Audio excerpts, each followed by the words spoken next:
दोस्तों, आज है 17 जुलाई। आज बुधवार का दिन है और एकादशी है। एकादशी में देवशयनी एकादशी है। श्रीमन नारायण लक्ष्मी नारायण प्रभु जी का दिन है।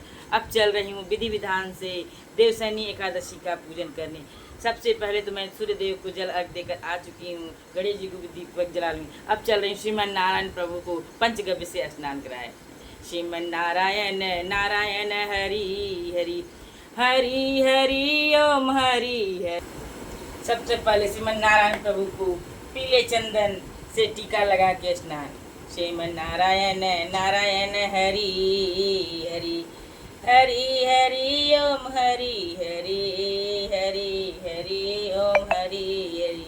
श्रीमन नारायण प्रभु को पीले फूलों से स्नान। श्रीमन नारायण नारायण हरि हरि श्रीमन नारायण नारायण हरि हरि। श्रीमन नारायण प्रभु को दही से स्नान पंचगव्य दही। श्रीमन नारायण नारायण हरि हरि श्रीमन नारायण नारायण हरि हरि हरि हरि ओम हरि हरि। श्रीमन नारायण नारायण हरि हरि श्रीमन नारायण नारायण हरि हरि हरि हरि ओम हरि हरि। श्रीमन नारायण नारायण हरि हरि श्रीमन नारायण नारायण हरि हरि। पंचगव्य से स्नान के बाद सरयू माता का जल मिला हुआ शुद्ध जल से स्नान। श्रीमन नारायण नारायण हरि हरि श्रीमन नारायण नारायण हरि हरि हरि हरि ओम हरि हरि। श्रीमन नारायण नारायण हरि हरि श्रीमन नारायण नारायण हरि हरि हरि हरि हरि हरि श्रीमन नारायण नारायण। श्रीमन नारायण प्रभु स्नान करते हुए श्रीमन नारायण नारायण हरि हरि श्रीमन नारायण नारायण हरि हरि हरि हरि ओम हरि हरि हरि हरि ओम हरि हरि श्रीमन नारायण श्रीमन नारायण प्रभु को स्नान कराने के बाद पीले वस्त्र धारण कराकर पीले अष्टगंध से टीका लगाकर श्रृंगार की। मेरे श्रीमन नारायण प्रभु जी कैसे लग रहे हैं जरूर बताइएगा। श्रीमन नारायण नारायण हरि हरि हरि हरि ओम हरि हरि हरि हरि ओम हरि हरि। अब चल रही हूँ जो चरणामृत है श्रीमन नारायण प्रभु का, ये कहीं फेंकूंगी नहीं, अपने पवित्र पौधों में डालूंगी। कहीं भी रास्ते में पवित्र पौधों में की जड़ों में डालूंगी। श्रीमन नारायण नारायण हरि। केला स्वरूप श्री हरि विष्णु श्रीमन नारायण जी का पूजन करने के लिए चल रही हूँ। मैंने अपने श्रीमन नारायण प्रभु जी को आसन पे स्नान कराकर पीले अष्टगंध से श्रृंगार करके बिठा दिया है। अब चल रही हूँ श्रीमन नारायण स्वरूप केला जी का पूजन करने। केला जी में श्रीमन नारायण प्रभु जी का वास रहता है। उनका पूजा करके आगे घर के मंदिर में फिर पूजन करूँगी, श्रृंगार कर भोग लगाऊंगी। चल रही सबसे पहले श्रीमन नारायण प्रभु केला स्वरूप को भोग लगाने। श्रीमन नारायण नारायण श्रीमन नारायण नारायण हरि हरि हरि हरि हरि हरि हरि हरि ओम हरि हरि श्रीमन नारायण नारायण हरि हरि हरि हरि हरि हरि ओम हरि हरि श्रीमन नारायण नारायण हरि हरि हरि हरि ओम हरि हरि हरि हरि ओम हरि हरि हरि हरि ओम हरि हरि श्रीमन नारायण नारायण हरि हरि हरि हरि ओम हरि हरि हरि हरि ओम हरि हरि श्रीमन नारायण नारायण हरि हरि हरि हरि ओम हरि हरि हरि हरि ओम हरि हरि श्रीमन नारायण नारायण हरि हरि हरि हरि ओम हरि हरि हरि हरि ओम हरि हरि श्रीमन नारायण नारायण हरि हरि हरि हरि ओम हरि हरि हरि हरि ओम हरि हरि।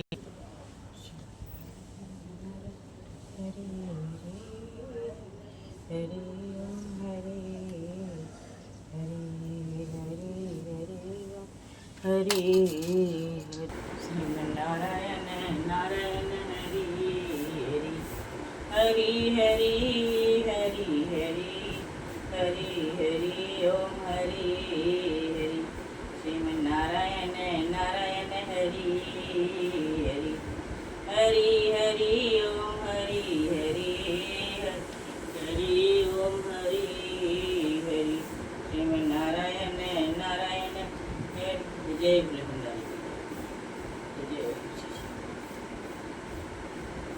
जय माता रानी की जय माता रानी की जय जय जय जय जय हो माता रानी की जय श्रीमन्नारायण बिना तुलसादल की तो पूजा नहीं है तुलसादल मंजरी युक्त श्रीमन्नारायण प्रभु को अर्पण करने चाहिए तुलसादल मंजरी युक्त श्रीमन्नारायण नारायण हरि हरि हरि हरि ओम हरि हरि जय हो महावीर हनुमान जी जय श्री कृष्ण गोविंद हरे मुरारी हे नाथ नारायण वासुदेव जय श्री राधे कृष्ण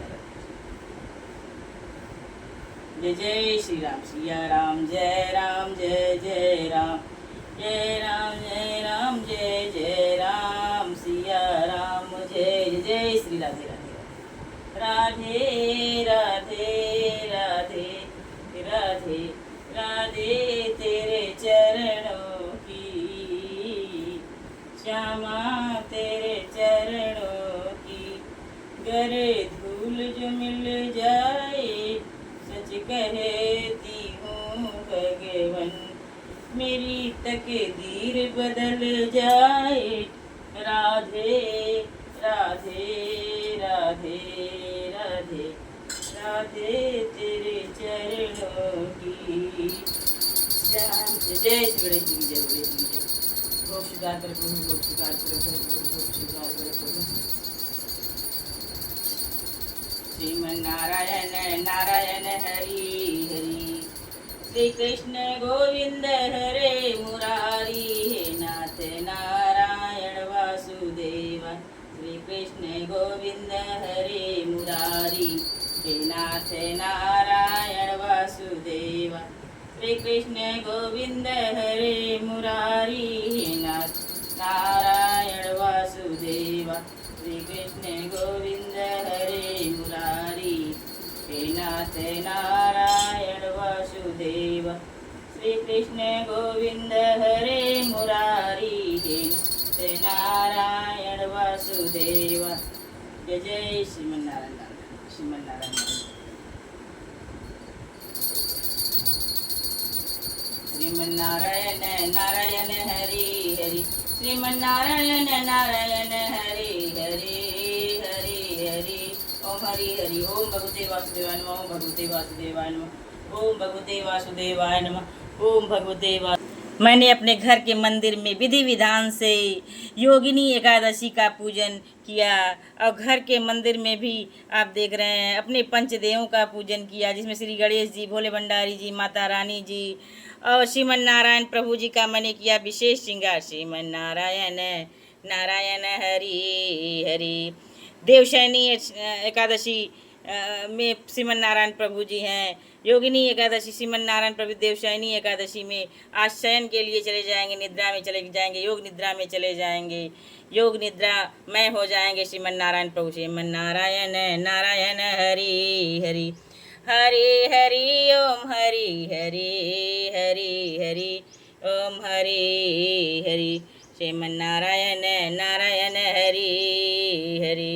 अब चल रही हूँ देवशयनी एकादशी का पाठ करने। श्रीमन नारायण नारायण हरि।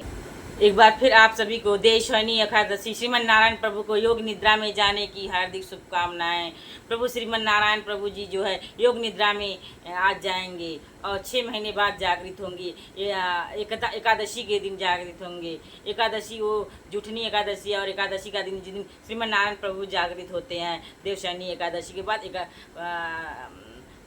एकादशी के दिन जागृत होते हैं। जुठनी एकादशी प्रबोधनी एकादशी के दिन श्रीमन नारायण प्रभु जागृत होंगे। चल रही हूँ जो है देवशयनी एकादशी का पाठ करने। श्रीमन नारायण नारायण हरि हरि। आपकी महिमा अपार है, आपकी लीला अपार। श्रीमन नारायण प्रभु की जय, श्रीमन नारायण प्रभु की लीला जय है। श्रीमन्नारायण नारायण हरि हरि। देवशयनी एकादशी को पद्मा एकादशी भी कहते हैं। देवशयनी पद्मा एकादशी महात्म्य। धर्मराज युधिष्ठिर बोले कि हे भगवान, आषाढ़ मास के शुक्ल पक्ष की एकादशी का नाम क्या है? कौन से देवता की उस दिन पूजा होती है तथा उसकी क्या विधि है? सो सब विस्तार पूर्वक कहिए। श्री कृष्ण बोले, हे राजन, नारद जी ने ब्रह्मा जी से यही प्रश्न एक समय पूछा था। तब ब्रह्मा जी बोले कि हे नारद, कलयुगी जीवों के उद्धार के लिए तुमने सबसे उत्तम प्रश्न किया है, क्योंकि सब व्रतों से श्रेष्ठ एकादशी का व्रत है। श्रीमन नारायण नारायण हरि हरि। समस्त पाप इसके व्रत से नष्ट हो जाते हैं। इस एकादशी का नाम पद्मा एकादशी भी है। श्री हरि विष्णु भगवान इसके व्रत करने से प्रसन्न होते हैं। यहाँ मैं एक पौराणिक कथा कहता हूँ, ध्यान पूर्वक सुने। मानधाता नाम का सूर्यवंशी एक राजश्री था। वह सत्यवादी, महान, प्रतापी और चक्रवर्ती था। अपनी प्रजा का वह पुत्र की तरह पालन किया करता था। उसकी प्रजा धन धान्य से परिपूर्ण, सदैव सुख पूर्वक रहती थी। उसके राज्य में कभी अकाल नहीं पड़ता था। एक समय 3 वर्ष तक उस राजा के राज्य में जल न बरसा, जिससे राज्य में अकाल पड़ गया और अन्न की कमी के कारण प्रजा अत्यंत दुखी रहने लगी। राज्य में यज्ञ आदि होना बंद हो गए। एक दिन प्रजा राजा के पास जाकर प्रार्थना करने लगी कि हे राजन, विश्व की सृष्टि का मुख्य कारण वर्षा है। राज्य में वर्षा के अभाव से अकाल पड़ गया है और प्रजा अकाल से मर रही है। हे राजन, कोई ऐसा उपाय आप बताइए जिससे हम लोगों को कोई दुख दूर हो जाए। राजा मानधाता इस पर बोले कि आप लोग ठीक कह रहे हैं, वर्षा से ही अन्न उत्पन्न होता है।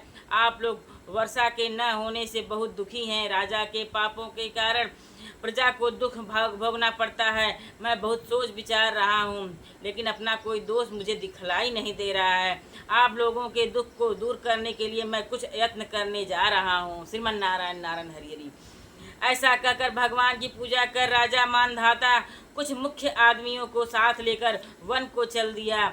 वह वहाँ ऋषियों के आश्रम में घूमते घूमते ब्रह्मा के पुत्र आंगिरा ऋषि के आश्रम पर जा पहुँचे। राजा घोड़े से उस स्थान पर उतरा और आश्रम में आया। अभी मुनि नित्य कर्म से निवृत्त हुए थे। राजा ने उनके सम्मुख को प्रणाम किया और मुनि ने आशीर्वाद दिया। तब ऋषि बोले, हे राजन, आप कुशलता पूर्वक तो हैं, आपकी प्रजा भी कुशलता पूर्वक होगी। इस स्थान पर आप कैसे आए हैं, सो कहिए। राजा बोले, हे महर्षि, 3 वर्ष से मेरे राज्य में वर्षा नहीं हो रही है। इससे अकाल पड़ गया है और प्रजा महान दुख भोग रही है। राजा के पापों के प्रभाव से ही प्रजा को कष्ट मिलता है। शास्त्रों में भी ऐसा ही कहा गया है। मैं धर्मानुसार राज्य करता हूँ, फिर यह अकाल कैसे पड़ गया, इसका कारण मुझे अभी तक पता न लगा सका। इसी से संदेह के निवारण के लिए अब मैं आपके पास आया हूँ। आप मेरे इस संदेह को कृपा कर दूर कीजिए और प्रजा के कष्ट को दूर करने के लिए कोई उपाय बतलाइए। वह ऋषि इस पर बोले, राजन, सब युगों से श्रेष्ठ यह सतयुग युग है। धर्म के चारों चरण इसमें सम्मिलित हैं, अर्थात इस युग में धर्म की सबसे अधिक उन्नति है। इस युग में ब्राह्मणों को तपस्या करना तथा वेद पढ़ना ही मुख्य अधिकार है, परंतु आपके राज्य में एक शूद्र इस युग में भी तपस्या कर रहा है। इसी दोष के कारण आपके राज्य में वर्षा नहीं हो रही है। प्रजा का भला यदि आप चाहते हैं तो उस शूद्र को मार दीजिए। तब राजा बोले, हे मुनीश्वर, उस निरपराध तपस्या करने वाले शूद्र को मैं नहीं मार सकता। इस दोष से छूटने का कोई अन्य उपाय आप बतलाइए। तब ऋषि बोले कि हे राजन, यदि तुम ऐसा ही चाहते हो तो आषाढ़ माह के शुक्ल पक्ष की पद्मा नाम की पद्मा यानी योगशयनी एकादशी का विधि पूर्वक व्रत करो। इस व्रत के प्रभाव से तुम्हारे राज्य में अवश्य वर्षा होगी, प्रजा सुख पावेगी, क्योंकि इसी एकादशी का व्रत सब सिद्धियों को देखने वाला और उपद्रवों को शांत करने वाला है। तुम प्रजा तथा सेवक व मंत्रियों आदि सहित इस एकादशी का व्रत करो। मुनि के इस वचनों को सुनकर राजा ने अपने नगर को वापिस विधि पूर्वक पद्मा योगशयनी एकादशी का व्रत किया। उस व्रत के प्रभाव से राज्य में वर्षा हुई और मनुष्यों को सुख पहुंचा। इसलिए सबको यह व्रत करना चाहिए। यह व्रत इस लोक में भोग और परलोक में मुक्ति दोनों को देने वाला है। मनुष्य के समस्त पाप इसकी कथा के पढ़ने व सुनने से नष्ट हो जाते हैं। इस एकादशी को देवशयनी एकादशी भी कहते हैं। विष्णु भगवान इस व्रत के करने से प्रसन्न होते हैं, अतः मोक्ष की इच्छा करने वाले मनुष्य को यह व्रत करना चाहिए। चतुर्मास व्रत भी इसी एकादशी के व्रत से शुरू किया जाता है। कुंती पुत्र युधिष्ठिर बोले कि हे भगवान, भगवान विष्णु का शयन व्रत किस प्रकार किया जाता है, सो सब कृपा पूर्वक कहिए। श्री कृष्ण बोले कि हे राजन, मैं अब आपसे विष्णु के शयन का व्रत करता हूँ और इसके साथ ही साथ चातुर्मास्य व्रत की कथा भी कहता हूँ। अब आप ध्यान पूर्वक सुनिए। जब सूर्य नारायण कर्क राशि में स्थित हो तब विष्णु भगवान को शयन करना चाहिए। जब सूर्य नारायण कर्क राशि में हो तब स्थित हो तब श्री हरि विष्णु भगवान को शयन करना चाहिए, और सूर्य नारायण के तुला राशि में आने पर भगवान को उठाना चाहिए। लौंद अधिक मास के आने पर भी इस प्रकार यह विधि रहती है। इस विधि से अन्य देवताओं को शयन न कराना चाहिए और न उठाना चाहिए। आषाढ़ मास के शुक्ल पक्ष की एकादशी का व्रत विधि पूर्वक करना चाहिए। विष्णु भगवान की प्रतिमा उस दिन बनानी चाहिए और चातुर्मास्य का व्रत नियम पूर्वक करना चाहिए। सबसे प्रथम उस प्रतिमा को स्नान कराना चाहिए और फिर सफ़ेद वस्त्रों को धारण कराकर तकियादार शैया पर शयन कराना चाहिए। उनकी धूप दीप नैवेद्य आदि से पूजा करनी चाहिए। भगवान का पूजन शास्त्राज्ञाता ब्राह्मणों के द्वारा कराया जाना चाहिए। तत्पश्चात भगवान विष्णु की इस प्रकार स्तुति करनी चाहिए। हे भगवान, मैंने आपको शयन कराया है, आपके शयन से संपूर्ण विश्व सो जाता है। विष्णु श्री हरि विष्णु के सामने इस तरह हाथ जोड़कर प्रार्थना करनी चाहिए कि हे भगवान, आप जब तक 4 मास शयन करें तब तक मेरे इस चतुर्मास्य व्रत को निर्विघ्न रखें। इस प्रकार श्री हरि विष्णु भगवान की स्तुति करके शुद्ध भाव से मनुष्य को दातनु आदि के नियमों को ग्रहण कराना चाहिए। विष्णु भगवान के व्रत को शुरू करने के 5 काल वर्णन किए गए हैं। देवशयनी एकादशी से लेकर देवोत्थानी एकादशी तक चातुर्मास्य व्रत को शुरू करना चाहिए। द्वादशी, पूर्णमासी, अष्टमी या संक्रांति को व्रत प्रारंभ करना चाहिए और कार्तिक मास के शुक्ल पक्ष की द्वादशी को समाप्त कर देना चाहिए। इसके व्रत से समस्त पाप नष्ट हो जाते हैं। इस व्रत को जो मनुष्य प्रति वर्ष करते हैं वे सूर्य के समान देवदीप्यमान विमान पर बैठकर विष्णु लोक को जाते हैं। हे राजन, अब आप इसका पृथक पृथक फल सुने। जो मनुष्य देव मंदिरों में रंगीन बेल बूटे बनाता है, 7 जन्म तक उसे ब्राह्मण की योनि मिलती है। चातुर्मास्य के दिनों में जो मनुष्य विष्णु भगवान को दही, दूध, घी, शहद और मिश्री के द्वारा स्नान कराता है वह वैभवशाली होकर सुख भोगता है। श्रद्धा पूर्वक भूमि, स्वर्ण, दक्षिणा आदि ब्राह्मणों को जो मनुष्य देता है वह स्वर्ग में जाकर इंद्र के समान सुख भोगता है। श्री हरि विष्णु भगवान की स्वर्ण की प्रतिमा बनाकर जो धूप दीप पुष्प नैवेद्य आदि से भगवान की पूजा करता है वह इंद्रलोक में जाकर अच्छे सुख भोगता है। चातुर्मास के अंदर नित्य प्रति जो मनुष्य तुलसीदास भगवान को अर्पित करता है, चतुर्मास के अंदर नित्य प्रति जो मनुष्य तुलसी दल भगवान को अर्पित करता है या स्वर्ण की तुलसी अर्पित करता है वह विष्णु लोक को स्वर्ग के विमान पर बैठकर जाता है। जो मनुष्य श्री हरि विष्णु भगवान की धूप दीप से पूजा करते हैं उनको अनंत संपत्ति मिलती है। जो मनुष्य इस एकादशी से कार्तिक के महीने तक अवश्यथ वृक्ष और विष्णु की पूजा करते हैं उनको विष्णु लोक की प्राप्ति होती है। जो मनुष्य इस चतुर्मास व्रत में संध्या के समय देवताओं तथा ब्राह्मणों को दीप दान करते हैं तथा सोने के काम के वस्त्र ब्राह्मणों को देते हैं वे विष्णु लोक को जाते हैं। जो मनुष्य भक्ति पूर्वक भगवान का चरणामृत लेते हैं और संसार में आवागमन के चक्र से वह छूट जाते हैं। जो विष्णु मंदिर में नित्य प्रति 108 बार गायत्री मंत्र का जाप करते हैं वह पापों में लिप्त नहीं होते। पुराण तथा धर्मशास्त्र को जो मनुष्य सुनते हैं और वेद पाठी ब्राह्मण को वस्त्रों तथा स्वर्ण सहित उसका दान करते हैं वे दानी धनी ज्ञानी और कीर्तिमान होते हैं। विष्णु भगवान या शिव जी का स्मरण जो मनुष्य करते हैं और अंत में उनकी प्रतिमा दान करते हैं वह पापों से रहित होकर गुणवान बनते हैं।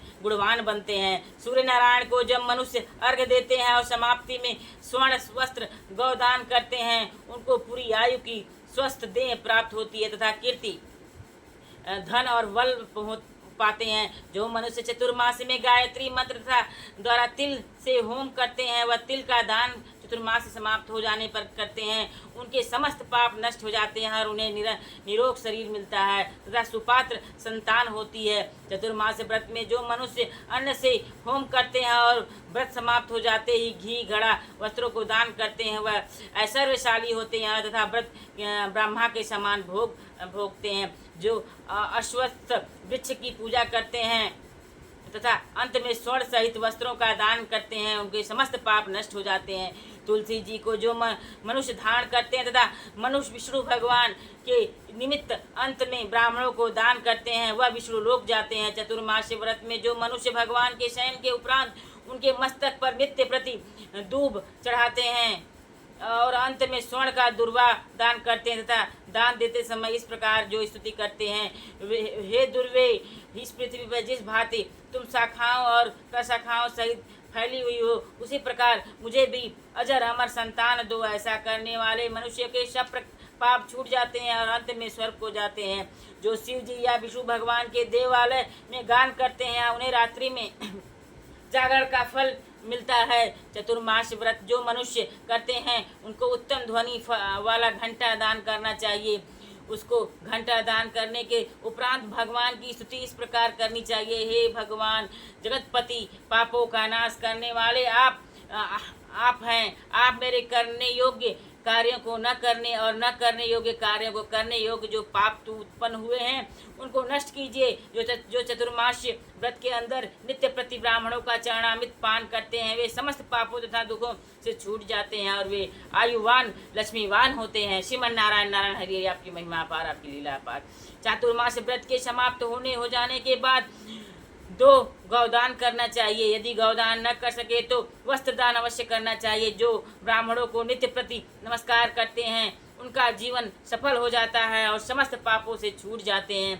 जो चातुर्मास व्रत की समाप्ति में ब्राह्मणों को भोजन कराते हैं उनकी आयु तथा धन की वृद्धि होती है।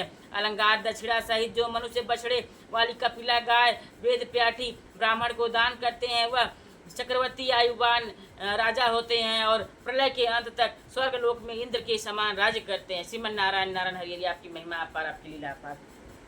सूर्य भगवान तथा गणेश जी को जो मनुष्य नित्य नमस्कार करते हैं उनकी आयु तथा लक्ष्मी बढ़ती है और यदि गणेश जी प्रसन्न हो जाएं तो मनवांछित फल देते हैं। गणेश जी और सूर्य की प्रतिमा ब्राह्मण को देने से सब कार्यों की सिद्धि होती है। दोनों ऋतुओं में जो मनुष्य महादेव जी की प्रसन्नता के लिए रूपा दान करते हैं और जो प्रतिदिन तिल और वस्त्रों के साथ तांबे का पात्र दान करते हैं उनके यहाँ स्वस्थ सुंदर शिव भक्त पुत्र रत्न उत्पन्न होता है। चातुर्मास व्रत की समाप्ति पर चांदी का पात्र अथवा तांबा का पात्र गुड़ तिल के साथ दान करना चाहिए। विष्णु भगवान के शयन करने के उपरांत जो मनुष्य यथाशक्ति वस्त्र